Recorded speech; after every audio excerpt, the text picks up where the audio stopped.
Olá e seja bem-vindo ao canal FI Fácil, aqui quem fala é Diogo. A gente vai fazer aqui mais uma análise de fundos imobiliários. E a análise de hoje é do MXRF 11.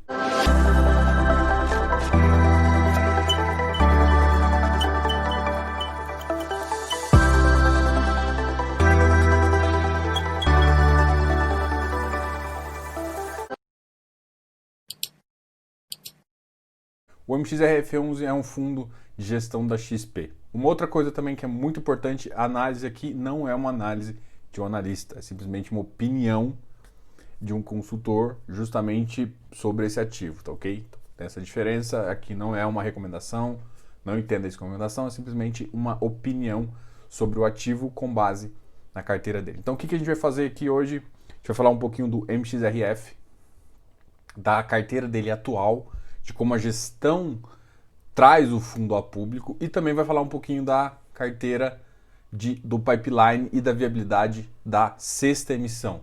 Então aqui a gente vai ter dois focos, a gente vai falar como é que está o ativo agora, desenhar ele, como é que ele está agora e vai desenhar ele com a incorporação da sexta emissão com o projeto de pipeline que eles têm. Então começando, o fundo Max Hand foi iniciado dia 13 de 4 de 2012. Ele é um fundo que começou como um ativo um pouco mais high yield e ele foi incorporado pelo XP Credit em 2017 e acabou virando esse fundo que está com essa cara hoje, ok? Então, o patrimônio líquido do fundo atualmente é 1,2 bi, que tem uma cota patrimonial de 10,24. Atualmente no mercado ele está negociado a 10,46, isso dá um VVP de 1,02 e o último rendimento da cota foi 0,07, dando um yield de aproximadamente 0,67%. O ativo é classificado pela XP como um high.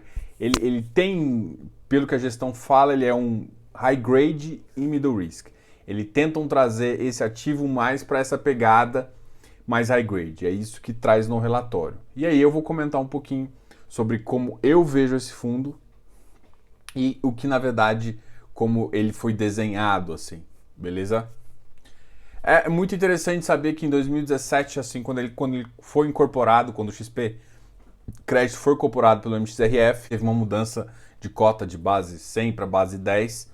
Isso também ajudou a aumentar um pouco a liquidez do fundo e o fundo carrega alguns probleminhas com essa incorporação. Teve alguns ativos que foi marcado a zero e aí alguns fundos, e isso pode trazer algum pequeno ganho, mas não muito, para o fundo. Ele foi marcado a zero, mas ele ainda traz essa carteira ruim. O que o fundo fez desde esse 2017 até agora? O que o fundo chamou numa apresentação trimestral de Flight to Quality. Então o que ele pegou? Ele pegou um fundo a 71% de high yield e trouxe agora a 15% de high yield, sendo 85% então de high grade. E é por isso que ele fala que esse ativo ele é high grade e middle risk. A grande questão é que a parte que eles chamam de middle risk para mim tá muito mais que middle risk, mas a gente vai chegar lá, tá? Beleza? Em termos de alocação, o fundo traz a seguinte forma: ele tem 83% em crédito imobiliário, basicamente CRI, e 7% em imóveis, 6% em fundos imobiliários e 4% em caixa. Então é essa a concepção. Para mim aqui eu não vou dar muita atenção ao caixa, porque não faz sentido, para mim é uma liquidez necessária do fundo, mas a alocação dele praticamente está completa. A gente tem 96% do fundo alocado. Em relação aos ativos, ele tem parte comercial, parte residencial e parte crédito corporativo. E a gente vai falar um pouquinho também das taxas, como é que estão o fundo, mais um pouco para CRI, mas para a gente fazer essa análise aqui. Então, 6% do patrimônio do fundo é fundos imobiliários. A maior parte do fundo imobiliário está no XPCI, que é um outro fundo de crédito também da XP. Esse outro fundo tem uma pegada um pouquinho mais middle risk. Aqui eu já começo a falar umas coisas. Bom, para mim, os fundos da XP de crédito, eles estão sem identidade. O fundo MXRF, a XP falou que ele viria numa pegada muito mais high grade. E a gente vai abrir a carteira aqui e não é exatamente isso que eu vejo. E ao mesmo tempo que ele ia pegar o XPCI, ia levar para um meio termo do crédito. E na verdade também não foi isso que eu vejo. O XPCI era para ter uma carteira um pouco mais de high grade, de high yield, e tá com uma carteira bem high grade. Assim como o MXRF. Só que o MXRF tem aquelas tranqueirinhas que a gente vai discutir, alguns imóveis, um imóvel até inclusive aqui em Goiânia, que ele já até declarou uma obrigação, a gente vai conversar com isso no determinado tempo, mas ele carrega essa tranqueira. E aí ele botou. O XPCI, ele tem uma característica de IPCA e ele paga mais ou menos IPCA mais 5,5, o que não é uma característica de ativo high yield, mas é uma taxa relativamente boa. Então, esse carrego desse FI, para mim, é um carrego interessante e tático. Por quê? Porque ele realmente é um fundo que 5,5 mais IPCA, ele tem uma tendência de dar 7 pontos percentuais anuais no fundo, e isso significa mais ou menos um dividend yield, que é o que o fundo está pagando agora. Tá ok? Então, em teoria, ele fica alinhado, o preço do mercado está muito abaixo, isso vai fazer com que, inclusive, gere um ganho de capital aí para o fundo. É uma estratégia interessante, mas é uma alocação no próprio fundo aí. Eu não acho a alocação ruim, essa alocação é bem interessante. O fundo, o XPCI está muito descontado no mercado. Eu já tenho conversado com vocês. Mas a grande questão é o seguinte, o fato de estar descontado não significa que ele realmente vai para o VP no exato momento. Mas à medida que a tendência da economia em 2021, o IPCA ficar num patamar adequado, aí, vamos supor, de 3,5% a 4%, um IPCA mais 5,5% dá uma taxa de juros de 8%. E aí a Selic deve estar na casa aí dos 3,5% a 4,5%. Ou seja, o fundo vai começar a pagar 8% e continua bem acima da inflação, vai fazer sentido o valor da cota patrimonial subir um pouquinho. Então essa é a visão que eu tenho, então aqui para mim a gente está um pouco alinhado. Então eu acho essa posição tática. O que eu falo aqui agora é justamente de duas posições dele, que é uma posição muito mais residencial. Uma é no DEMAC, conhecido como FI direcional. Ele é uma incorporação de residencial, é um fundo de desenvolvimento. Isso aumenta um pouco o risco da carteira, apesar da percentual dele do DEMAC aqui é 4,84% dentro daqueles 6%. Tá? Então o que acontece? O DEMAC é um fundo de desenvolvimento, ou seja, a pegada dele é um pouquinho mais de risco. Qual que é, vamos dizer que, uma das coisas que eu analiso, que para mim o discurso em relação ao MXRF não é a realidade que eu vejo na carteira. Eu vejo uma carteira com um risco maior do que o discurso. Eu acho a carteira dele mais com uma pegada assim. Ele tem um ativo que é beleza. A maior parte dos CRIs tem uma pegada high grade, ok? Mas os ativos que não estão nessa carteira não é middle risk, é high yield para high risk total, entendeu? Esse é uma prova dele. O DEMAC realmente é um ativo. Ele não tá só nessa carteira, eu já vi ele na carteira também do Iridium. Não tá, pra você ver, não tá numa carteira comum de shopping. Só que qual que é um problema que eu falo assim? Eu tenho um pouco de receio, né? De tamanho de time, assim. Normalmente um fundo que tem uma pegada um pouco mais assim, parte da taxa é parte performance. Por quê? Porque é um fundo que quando ele começa a envolver incorporação residencial e comercial, o fundo ele tem que ficar um pouquinho maior justamente para ter mais braços, porque se você começa a se envolver com SPE, o tamanho da dor de cabeça é maior, mas você tem que se envolver mais, tem que ter mais braço. E é mais fácil você ter isso quando você está atrelado um pouquinho com performance. Não sou tão... Eu acho que... Vocês sabem que eu gosto de taxa de performance, né? Eu prefiro um fundo com uma menor taxa de administração, uma performance mais alinhada com o que eu quero, entendeu? Só que a grande questão é o seguinte, esse fundo fica ruim desse jeito? Não, porque ele não tem uma característica determinada. Você pega um KNCR e ele fala o que ele é. Você pega um Iridium, se você entende de fundos imobiliários, você sabe o que ele é. Você pega o Hectare, você sabe o que ele é. Você pega o MXRF e você olha assim e fala, não, o gestor aqui está me falando que é um high grade middle risk. Aí você olha na carteira, beleza, tem esse DEMAC. Mas você está falando só por causa de DEMAC, 4%, é bem pequeno. Não. Aí ele tem um pouco de Bari, que também tem uma pegada de pulverizado, voltada à incorporação residencial também. Mas aí se você for olhar, parte da alocação em imóveis dele é de permuta financeira, que para mim é uma pegada muito mais de fundo de desenvolvimento que uma pegada de fundo de high grade. Para mim não tem nada de high grade nisso, para mim é alto risco e para mim você precisa de muito braço para fazer isso. Bom, não estou falando que eles não tenham exatamente isso, mas normalmente quando você faz isso, você precisa de mais. Gente, é interessante, você tem que estar mais acompanhando a operação, o ganho é maior, mas você tem que ter. Normalmente isso traz ganho também para o time. O que o mercado faz, principalmente quando você tem um risco maior, que você tem uma pegada, o fundo normalmente ele é envelopado numa pegada um pouco de performance, justamente para atrair mais, ter mais um time de gestão. O time de gestão da XP a gente pode avaliar. Apesar do MXRF vem com tranqueira, a partir de 2017 foi feita uma mudança drástica no alinhamento do fundo. Isso foi bom para o fundo, isso traz uma visão interessante, mas a mudança de perfil de high grade para high yield, e aí você vai ver na sexta emissão, me parece uma falta de identidade do fundo. Você tem que classificar? Não, você não tem que se classificar. O Iridium nunca chegou e falou assim, eu sou middle risk. Nunca chegou, mas quem olha a carteira dele sabe, ele pega fundos variados, e na porcentagem que você vê, você sabe mais ou menos identificar a pegada dele, por isso que você sabe mais ou menos classificar e precificar o ativo. O MXRF não, porque a cada nova emissão é uma nova surpresinha. Então isso não é ruim, gente, não estou falando que isso é ruim, mas me dá uma certa insegurança de ficar com um ativo que eu não sei se na próxima emissão ele vai aproveitar o mercado, vai fazer isso. Então tem coisas que é positivo, mas ao mesmo tempo me traz um pouco de receio. Beleza, ser high grade, ele tinha que fazer uma pegada, beleza. Quer botar um pouco de high yield? Ok. Mas por que botar permuta? Que é uma pegada mais de desenvolvimento. Eu não entendo. Jogo, mas eu quis fazer isso. Beleza.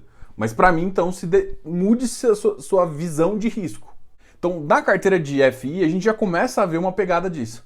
A pegada pequena, aqui, se a gente for somar os dois que tem essa pegada mais de incorporação, desenvolvimento, aqui nos FIs tem em torno de 12%. Tem o Habitat também que tem um pouquinho, mas o Habitat, a porcentagem dele para mim é muito baixa. Então, esses dois aqui, o DEMAC e o Bari, para mim é a característica um pouco... Não são ativos ruins. O que eu estou querendo falar para você é a característica do ativo em relação ao que o fundo fala. Os dois ativos, inclusive, estão no Iridium. Mas o Iridium você conhece o estilo de gestão e o estilo da carteira dele. O MXRF, quando ele no começo dos relatórios, ele se intitula um high grade, para mim ele confunde o mercado. Para quem não sabe analisar, acha que está num risco muito menor e na verdade o risco é muito maior. Então quem lê fala, não, tô tranquilo, é um ativo ali high grade, tem um pouquinho de middle risk. Não é bem assim não. 15% eu não falaria nada, mas a nova emissão veio com uma pegada um pouquinho mais de aumentar risco. Aproveitando questões de mercado ou não aproveitando mais, a gente vai falar um pouquinho mais pra frente, tá? Então, essa foi a carteira de FI. Carteira de FI tá ruim? Não. Eu gosto das posições dele, mas eu acho que esses dois, a posição dele, não são de um ativo high grade. Tá ok? Principalmente o DEMAC. Em termos de CRI, 83% do PL. Atualmente ele está com 62% da carteira em CDI. Só que mesmo assim ele continua pagando uma taxa bem alta. A questão é, por quanto tempo?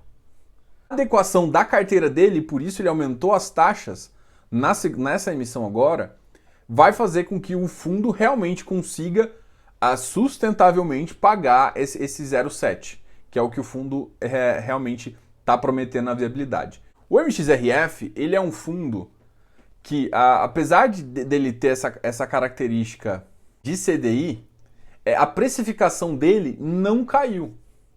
Se você for notar, ele chegou a bater a 10,90 ali, chegou próximo dos 11. É uma precificação de um ativo middle risk. Não é uma precificação, por exemplo, de um hectare da vida, né, que é um ativo high yield, e não é a precificação que a gente está vendo em ativos high grade. A precificação dele vai em linha do risco. Então, se você comprar agora, você não está comprando um ativo sem estar precificado corretamente. Você sabe que eu não gosto de comprar ativo, independente se high grade, high yield, whatever, eu não compro ativo de papel longe do VP. Assim, para mim, o máximo do ágil ali. Então, você dá para você comprar esse ativo num preço ainda justo. Então, uma carteira ainda voltada para CDI, e a sexta emissão você vai ver que ele pegou um pouquinho mais de PCA, diminuiu uma carteira de CDI. A ideia não é aumentar com a sexta emissão o rendimento, é manter nessa faixa 0,7. Isso significa que, dadas as considerações, o ativo pode ficar nessa faixa. Por enquanto, eu não acho, o crédito ainda está um pouco descontado, então não acho que ele vai subir tanto, né? Pode ir para a faixa de 2,60, um pouquinho 10,60, um pouquinho mais, e depois ele pode, à medida que o mercado vai voltando, ele pode voltar um pouquinho mais no preço, mas não significa que as pessoas entrando atrasada paguem um preço maior, mas não significa que você tem que entrar, tá? Se você está vendo esse vídeo, entenda que papel se compra no VP, no máximo com um ágiozinho pequeno, dependendo do nível de risco que você está afim, porque você está perdendo dinheiro quando você está pagando ágio. Essa é a questão, você está pegando rendimento. Que pode, numa precificação mais justa para 2021, ficar numa faixa de 11,20, 10,90, né? Uma precificação um pouquinho mais justa aí para o mercado futuro. Na atual conjuntura e na atual viabilidade, 10,60. No curto prazo ele ainda pode sofrer um pouquinho, porque tem um tempo de alocação. A XP, ela é incrível com isso. E talvez seja o ponto mais positivo da XP, é a velocidade de alocação. O tamanho dela ficou tão grande que ela tem muita operação, ela consegue muita operação. O que eu acho estranho é que de vez em quando ela colocar umas coisinhas nesse fundo, que eu não acho que é o ideal, tá? Mas é minha opinião, ele é um time muito preparado para isso, não tô falando isso, mas eu, de vez em quando, assim, talvez seja impossível quando você tá com uma carteira tão grande, você querer um risco um pouco maior, não colocar tranqueira. Mas eu tenho que te alertar aqui que tem alguns ativos aqui que eu não sou fã. Esse vídeo, em conjunto com o artigo, a gente sempre faz isso. Então lá eu detalhei basicamente, coloquei a carteira. Depois eu falei assim, cara, olha o que o gestor já admite de problema de carteira. Na carteira tem uma coisa muito positiva. O maior CRI, o maior percentual em relação ao PL é de 5,32. Eu acho isso muito bom. Porque, ou seja, se der default e um CRI, o máximo que ele perdeu de PL é 5,32. E é muito baixo. É muito baixo. Né? Então isso faz com que o fundo, e aumentando a sexta emissão, ainda vai diminuir mais o percentual em relação a um CRI. Isso faz com que o fundo fique mais estável do ponto de vista financeiro. Eu gosto dessa ideia. Então assim, isso não é normal. Por exemplo, num fundo como o VRTA, já teve com a nova emissão talvez não, mas ele já teve um percentual de 7, 8%. Então um MXRF, ele já está com um percentual de 5,32% máximo. Então a tendência disso é ser diluído e faz sentido aí, uma carteira com até 6, 7% é uma carteira boa de CRI, tá? Que mesmo que aconteça alguma coisa, você consegue. E normalmente, esses CRIs que tem um maior percentual é onde você tem que dar mais atenção. Onde tem que dar mais atenção na estruturação, tá? Onde você tem que olhar se realmente o fluxo é contínuo, ou seja, como está o lastro e como está a garantia. O gestor fala lá que a carteira cria problema, que é justamente os CRIs que ele teve, na hora da incorporação, ele teve que zerar a posição dele e ainda ficou com umas garantias para ser executadas, tá? Então essa questão está aqui no artigo, eu não vou comentar muito nele. O que eu vou comentar já é, por exemplo, CRI com estruturação fraca, que é opinião minha. Então eu vou citar alguns CRIs, eu não vou falar exatamente qual é, mas aqui, qual que é a ideia da estruturação fraca? Tem estruturação que está baseado simplesmente, eu não gosto disso, tá? Isso pode ser que alguém goste, eu não que está baseado principalmente no rating da empresa. Tem um CRI lá da Direcional, que é uma incorporadora, SA, blá blá blá. Mas eu não gosto de CRI lastreado e com garantia simplesmente na empresa. Eu não sou fã desse tipo de CRI, não acho. Eu acho que, principalmente em empresa, talvez tem isso também no grupo Pão de Açúcar, mas em grupos voltados ao mercado imobiliário, são grupos muito alavancados, mas muito alavancados. Então eu estou assumindo um risco de alavancagem, ou seja, estou assumindo um risco de empresa sem estar sócio. Então esse tipo de CRI, alguns CRIs lá, com covenants, eu também não sou fã, porque mudou o covenant, você tem que chamar mais crédito. Esses dois estilos, ou seja, sem uma alienação fiduciária real de um imóvel, eu não sou fã, não mesmo.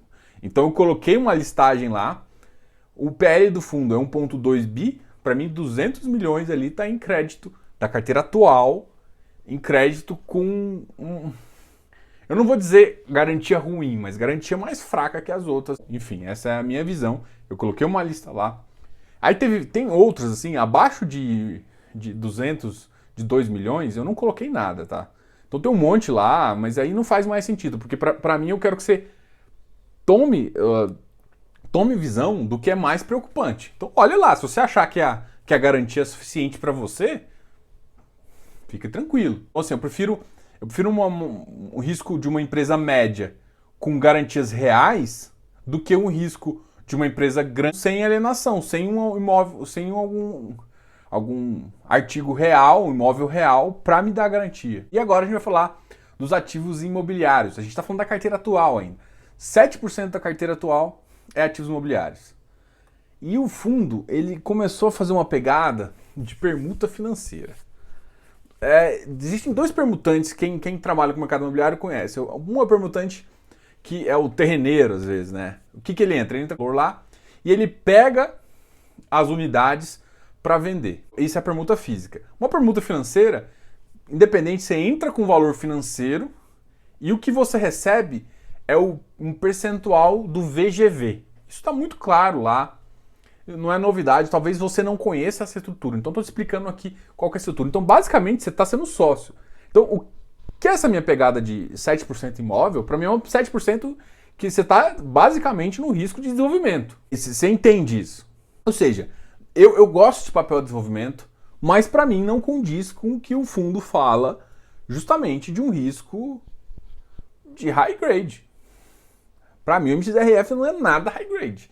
Ele também tá pra middle, pra high, sabe? Tipo, ele compete num nível que ele não... E assim, aí ele não aumenta a carteira, mas ele deixa uma percentual de 7%.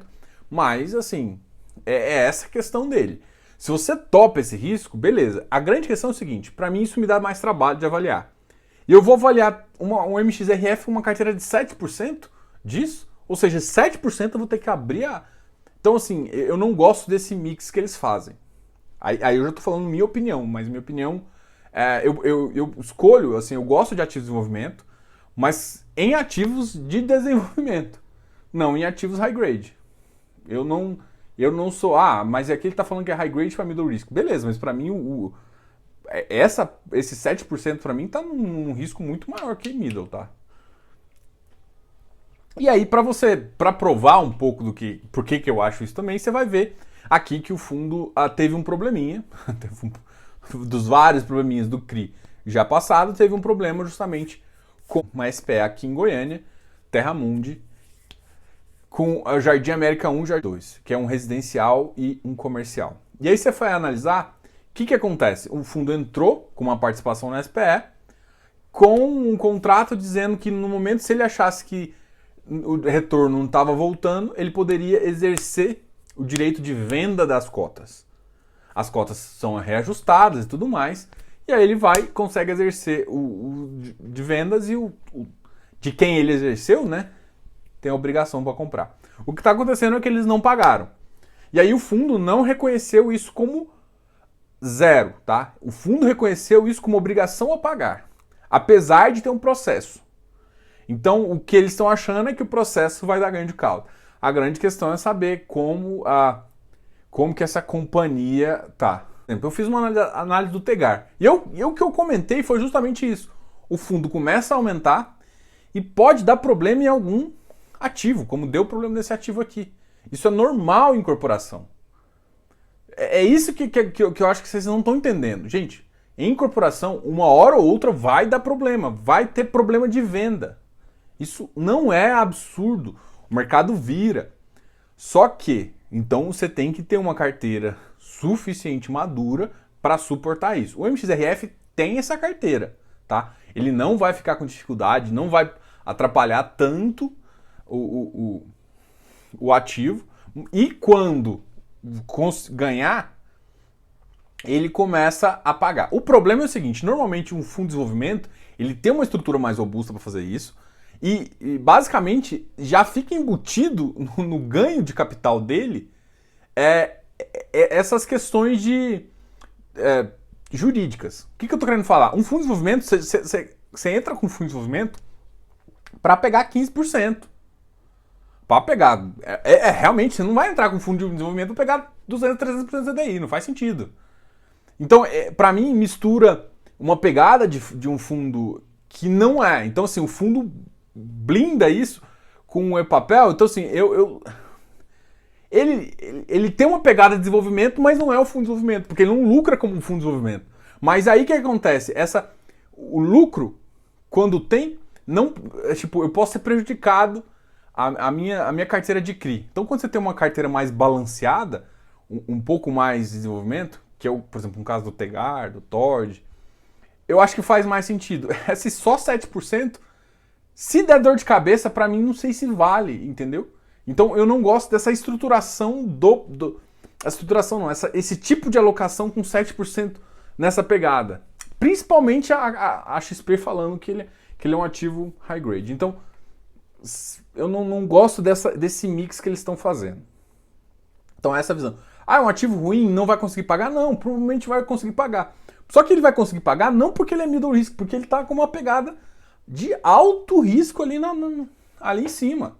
Tanto na carteira de FI quanto na carteira de incorporação, que eles chamam de ativos imobiliários. As duas carteiras estão com risco maior, gente. Então é isso. Não é milindro, tá? Eu tô querendo te falar o que é. Gente, eu gosto de risco. Eu gosto. Eu tenho muitos ativos de risco. Mas eu sei de cara que é o meu ativo de risco. O MXRF, por exemplo, ele estava numa parte da minha carteira que ele tem um risco muito maior. Ele paga um dividendo de middle risk, mas ele tem uma pegada ali de high risk. É isso. Então, se você enxergar isso nele, beleza. Então você vai ter que alocar ele não na sua parte high grade, não na sua parte de high yield. Você vai ter que alocar ele na forma certa. Só que, será que ele vai continuar? E será que não tem outro ativo melhor nesse mercado? Quando você for comparar? Porque muita gente olha ele como high grade e aí ele é um ótimo. Mas o risco dele não é risco de high grade. É essa diferença do discurso para a carteira que me incomoda. A gente chega na sexta emissão. E a sexta emissão veio num valor de 10,28, tendo um PL ali de 10,24. Então, veio justo. Veio justo. Então, não veio muito acima do PL. Veio um valor legal. O que é a questão? Se vocês acham que a cota vai voltar rápida para 10,90, a minha opinião, não deve voltar tão rápido. Apesar de estar com muito CDI, a alocação vai demorar um pouquinho, por mais que a XP seja fenomenal nisso, eles vão conseguir alocar aí por volta de 2 meses, 3 meses. Então o fundo tem uma reserva de caixa ali para aguentar um pouquinho esse período de alocação, então você não deve sentir isso. Mas é isso que o fundo deve pagar. Então o fundo deve ficar nessa média. E a viabilidade já fala que o fundo quer ter como rendimento nos próximos anos é mais ou menos dessa faixa. Tá? Então o fundo pode ali para o futuro voltar para uma faixa um pouquinho mais acima, mas não é uma visão que eu tenho no D0, tá? Então no D0 ele vai ficar patinando ali no máximo até 10,60. Diogo, ele pode chegar? Pode. Mas assim, vai chegar mais quando todo o mercado de crédito começar a tomar. E não sei se vocês estão percebendo, mas o mercado de crédito está em baixa. Eles até relataram isso no relatório. Relatar no relatório é foda. Mas eles até explicaram isso no relatório. A gente teve um momento onde o crédito privado teve que vender muito no secundário, fazendo com que os preços abrissem spread. Então tinha ativo que não fazia mais sentido vender, mas por falta de liquidez no mercado secundário. Eles tiveram que utilizar isso. Então, no geral, a gente tem espaço para o ativo crescer um pouquinho, né? Então tem taxa para esses ativos crescerem. E justamente nesse momento que fez. O que aconteceu é engraçado. O ativo não ficou pior por conta do risco de crédito. E é isso que eu acho que a maioria das gestoras estão falando. Olha, não piorou por quê? Piorou por falta de liquidez, porque muita gente precisou de dinheiro. E aí na conversão não tem o que fazer. Você paga o que o mercado tem. Então, assim, tem menos dinheiro, o cara vai, olha, eu te pago nesse ativo que vale R$100, eu te pago 80. Você quer? Aí você precisa liquidar, porque você tem que atender seu cotista de fundo aberto e vai embora. Então, assim, é uma aprendizagem, é um aprendizado também nesse mercado de crédito. Então tem que tomar muito cuidado. Ah, Diogo, você está falando para não investir em fundo aberto? Não é necessariamente isso, porque existem casos que você precisa. Mas é um risco, o mercado tem sofrido mais por conta de liquidação. Tá ok? Então, qual que é a questão agora? A gente vai começar a fazer análise. Então, o momento que o fundo veio é justamente nesse problema. E a gente está tendo uma reprecificação. Por quê? Porque a tese do fundo veio basicamente o seguinte. No curto prazo, com a Selic a 2%, muito ativo que faz operação high grade, que toparia em um risco CDI mais 2, CDI mais 1,5, por falta de dinheiro, tá topando um CDI mais 5, um CDI mais 4, um CDI mais 3,5, um CDI mais 6. Ou seja, você vai criar uma estrutura high grade para uma taxa high yield. Então, quando eu vou te mostrar a taxa high yield, não entenda que a estrutura da taxa, o que é bom para você, tá? Só que essas operações são de curto prazo. O cara não vai topar uma taxa de juros high yield para uma operação de 5, 7 anos. Ele não vai. Ele vai topar isso por 2, 3 anos, porque é o que o mercado está pagando agora. E é isso que a XP está aproveitando. Uma ótima. Você está com uma estrutura high grade com uma taxa high yield. Para mim é o melhor dos mundos. Isso é positivo? É. Só que, novamente, você está botando high yield na carteira. Ah, mas a estruturação é... Para mim, eu sei que a estruturação é de uma estruturação high grade, mas alguns lastros que eu acho que eles vão colocar lá vão ser os mesmos lastros que eu não gosto. Então, tipo assim, é uma estrutura high grade com um lastro high yield, mas com uma garantia... tá? Então é essa a questão, essa é a visão de Diogo, tá? Deixando bem claro aqui que é a visão de crédito que eu tenho da operação, entendeu? O fundo tá ficando ruim? Não. Para mim, o que mais me mata de raiva nesse fundo é o discurso. É o discurso de crédito. Para mim, o discurso de crédito não está alinhado com a carteira de crédito. A XP manda muito bem em vários aspectos, assim. Consegue operação muito boa, a estruturação da operação deles é excelente, eles conseguem, hoje em dia eles têm uma dominância grande no mercado de São Paulo. Então, assim, ele tem estrutura boa, consegue crédito bom, consegue tudo bom, mas... Aí é o but, né? Mas... Aí parece minha cara... Mas, assim, não pode falar que essa carteira do MXRF é o que eles falam, é high grade middle risk. Pra mim tá middle... Ainda mais com essa pegada. Eu não consigo entender também essa pegada de dev no meio dessa carteira. Parece que assim, sabe o que eles deviam fazer? É foda falar, porque os caras são muito mais experientes que eu, mas enfim. Eu pegaria essa carteira de dev, montaria um FI próprio, não cobraria taxa, que eu divido meu time, e aí eu posso crescer no fundo de desenvolvimento. Beleza, e aí se eu precisar sair, eu tenho mercado secundário, sabe? Tipo, que é basicamente o que o Iridium faz. O Iridium tem, acho que 3 ativos de desenvolvimento na carteira, se você não conhece. Ele tem o Tegar, tem o Tord e tem o DEMAC também. Não estou falando que esses ativos são ruins. A maioria daqui adora o Iridium. Mas ele tem esses 3 ativos. Ou seja, dentro de fundo. Porque se ele precisar ajustar a carteira num determinado momento, ele consegue sair. Não ele assumindo. E para mim, uma estrutura de high grade, de número de pessoas high grade, é diferente do número de pessoas de desenvolvimento. O número de pessoas de equipe ali. Eu não tô falando que a equipe dele tá mal dimensionada, isso eu nem sei. Mas o que eu tô falando é que, pra mim, um time de gestão de high grade é diferente de um de middle risk, é diferente de um de high yield e é diferente de um de dev. E quando ele mistura demais a carteira, eu não consigo identificar. Além de não ter prêmio de performance e tudo mais. Então, Essa é a visão aqui que eu tenho desse ativo. E aí você vem com uma carteira, que para mim a carteira tá com 48% de incorporação. Apesar de se olhar aqui, ó, na visão que eu tenho, você vai ver a nossa diversificação tá alta. Mas aí você somar incorporação residencial, incorporação corporativa e o permuta financeira, que basicamente é a incorporação, me dá 48%. E para mim, incorporação não é o mais tranquilinho de entrar no momento. 48% dos 500 milhões está indo para a incorporação. Ah, é ativo. Só que às vezes a incorporação você consegue fazer uma estrutura boa, de garantia mais legal. O high yield. High yield veio com 71%. Isso é mal? Não. Só que, igual que eu falei, ele vem 71 em high yield e a gestão falou que ela estava caminhando para manter aquele patamar de high grade. Mas assim, parte da estrutura desses high yield são operações como se fosse high grade. Mas mesmo assim, a taxa alta, ela exige muito mais do cara que está tomando. E nesse curto período, se uma taxa abrir demais, o que a gente está vivendo no Brasil, entendeu? A operação pode não sustentar a taxa. É assim, por exemplo, o que eu estou querendo falar assim, eles estão aproveitando essa diferença de taxa de risco para taxa. Então, assim, no curto prazo, ninguém quer emprestar dinheiro a CDI. CDI mais um, CDI mais dois. Ninguém quer. Eu também não quero. Você não quer.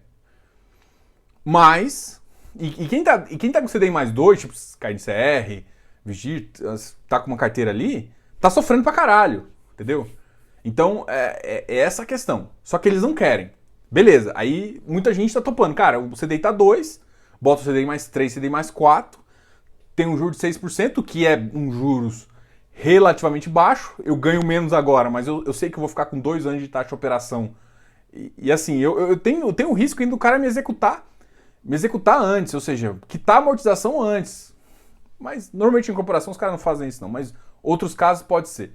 Então essas operações o cara vai levar por 2 anos. Ou seja, quando realmente o taxa de juros subir, o cara não vai querer estar com essa. Então é uma estrutura onde daqui a 2 anos eu vou ter que começar a ter que repensar. É ruim? É bom? Não, é uma estratégia legal até. Mas você tem que estar ciente do que isso não vai ficar por muito tempo. Vai ficar porque eles estão aproveitando esse momento baixo. Tá? O CDI veio com 28%, e assim, agora eu estou falando já do pipeline que eles estão falando. Tanto é que o pipeline de entrega é 7,95 de dividend yield esperado. O que eu estou querendo falar assim, beleza, cara, eles estão esperando um yield de 7,95 ao ano que não condiz com high grade. Não condiz. Ou seja, ele me condiz com um ativo middle risk. Beleza. E o middle risk tem ativos que operam melhores que ele. Então, assim, esquece. Então, compara ele com outros middle risk, você vai ver que tem. Entendeu? Então, ele se enquadra no outro perfil. É por isso também que o PVP dele não deve cair tanto. Mas também eu não vejo o ativo subir tanto mais. Ele coloca uma meta aqui e ele vai, de repente, dar um 0,8, 0,9. Então, realmente, eu acho que isso é base. Eles devem estar sendo um pouco conservador, né? O que é importante. Então, assim, esse rendimento aqui não é um rendimento ruim. Para quem está entrando na emissão, é um rendimento totalmente plausível, bom. Mas eu quero que você entenda que o risco não é de high grade. Para o ativo de middle risk, é um ativo interessante. Entrando com 10,20, você vai ter que entender que ele vai ficar em 10,40, 10,60, vai pagar um dividend de 0,67 e é esse o fundo. Por um próximo ano ele deve permanecer isso. Ele pode dar alguns picos justamente desses ganhos de capitais de próprio FI, de estruturação. Eles têm um book de crédito que é bom da XP. Eles têm entendimento do mercado secundário e eles têm entendimento das operações. Então eles conseguem gerar operação tanto de baixo PL quanto de alto PL, ou seja, de operações de 5 milhões até operações de 50 milhões. Então eles têm essa estruturação, podem ver uma oportunidade no secundário, vender para depois estruturar uma outra operação. Então essa vantagem que a XP tem é muito alta. Então é um fundo que provavelmente vai dar mais do que ele está fazendo isso. Em geral, se você entender o risco, faz sentido você entrar. Só não entrem com cabeça de high grade. Mas tirando os selos que as pessoas colocam e o próprio gestor coloca, olhando o ativo carteira, você entendendo o risco dele, entendendo o possível risco, né? Por exemplo, 7%, esse risco de algumas operações com falta de... Eu não vou dizer... Falta de garantia não significa que não existe. É uma garantia mais fraca. Com garantias mais fracas, você entender todo esse mercado e topar esse risco, o risco-retorno ali do fundo me parece interessante, tá? Pode valer uma entrada, e aí você tem que adequar seu perfil. Ver o discurso, conseguiu ver o que é a minha opinião, veja a viabilidade. Eu coloquei também no artigo um pouquinho da história do MXRF, da incorporação que teve do XP Crédito. Falei também um pouco do histórico das emissões. Então, essa é a minha visão. Qualquer dúvida, comente aqui embaixo, mas eu quero muitos comentários, porque esse é um ativo que tem muita coisa para conversar, entendeu? Então ele tem muita questão aí que a gente vale muita discussão. Se inscreva aqui no canal, dá um like nesse vídeo.